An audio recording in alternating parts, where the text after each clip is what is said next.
Saya tidak mengerti mengapa Dimas Sunan Kalijogo menggunakan ini. Apa ini ajaran Islam? Saya pun tidak mengerti mengapa Kanjeng Sunan Giri baru mempersoalkannya sekarang. Justru pada saat memperingati 100 hari wafatnya Kanjeng Sunan Ampel. Kenapa tidak dulu-dulu? Ya, karena baru sekarang ini kita berkumpul tanpa ada orang lain di antara kita.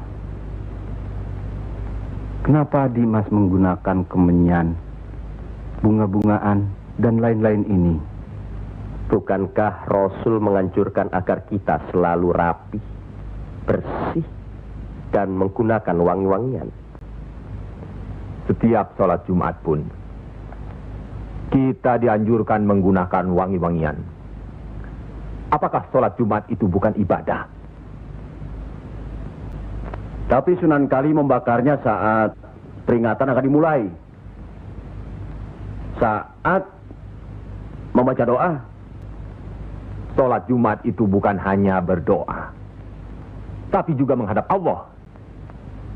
Dulu, kemenyan itu digunakan menyampaikan doa untuk nenek moyang lewat asapnya. Itu dulu. Tapi sekarang cukup dengan ini. Yang pasti, kemenyan itu tidak boleh. Adakah tertulis jelas nama kemenyan itu? Adakah penjelasan atau kejelasan mengenai jenis, bentuk, atau nama dari wangi-wangian itu?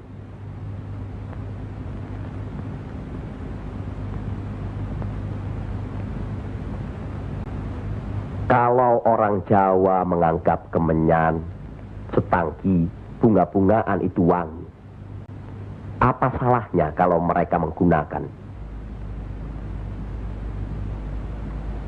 Tapi Sunan Kali kan bisa melarangnya. Untuk apa melarangnya? Untuk apa kalau cuma membuat mereka tersinggung dan kemudian kita tidak berhasil mengislamkan mereka? Memang Sunan Kali lah yang selalu lain cara pendekatannya kepada rakyat.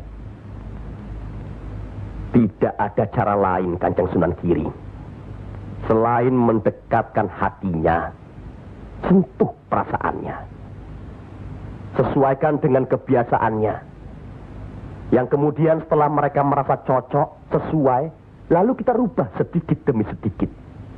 Bukankah kesemuanya itu telah kita musyawarahkan terlebih dulu? Tapi ingat, janganlah merendahkan martabat Sunan Wali dengan berpakaian mulung seperti itu terus-menerus. Kanjeng Sunan Kudus, kita punya budaya sendiri. Gunakanlah itu. Dengan begini saya bisa mendekatkan diri, bergaul dengan mereka. Tidak ada jarak antara kita dengan mereka. Ada sambung rasa. Lagi pula iman Islam seseorang bukan terletak di pakaian, tapi di sini. Yang penting bersih, aurat tertutup.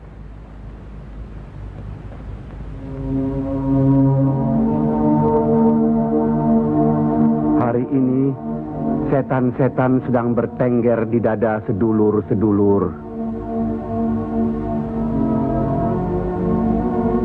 Lupa akan firman Allah. Kalau ada perselisihan di antara kita umat muslim, kembalilah pada Al-Quran. Kenapa sedulur-sedulur lupa? Kenapa?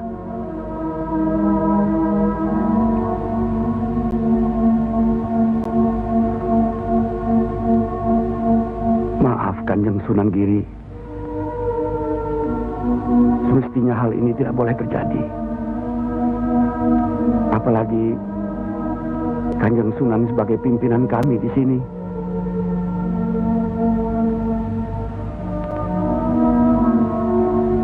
Kita harus ingat akan bahaya Islam yang berpusat di Pengging, yang perkembangannya begitu cepat, penyebarannya dan cara mengajarnya yang berbeda dengan kita. Apakah kita tidak merasa curiga sama sekali terhadap Syekh Siti Jenar alias Syekh Lemah Abang itu? Maaf, Kanjeng Sunan Bonang. Tidaklah baik berprasangka buruk terhadap orang. Itu pun termasuk dihinggapi setan. Astagfirullahaladzim. Soal Syekh Siti Jenar, saya telah menyaksikan anak buahnya berceramah. Anak buahnya bukan berarti Syekh Siti Jenar. Apakah Sunan Kali benarkan cara Syekh Siti Jenar yang musyrik itu? Bid'ah? Murtad?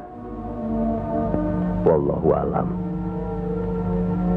Saya belum pernah menyaksikan dengan mata kepala saya sendiri. Menurut Imam Ghazali, melihat lebih baik daripada mendengar. Saya rasa benar Kanjeng Sunan Bonang. Hari ini setan-setan sedang bertengger di dada kita. Maafkan saya, Kanjeng. Sama-sama, Kanjeng. Maafkan saya. Maafkan sama-sama. Maafkan. Maafkan saya, Sunan. Kanjeng Sunan Bonang. Sama-sama. Sunan Muria. Maafkan. Maafkan saya. Maafkan Kanjeng Sunan Kali. Alhamdulillah. Maafkan Kanjeng Sunan Kudus. Maafkan.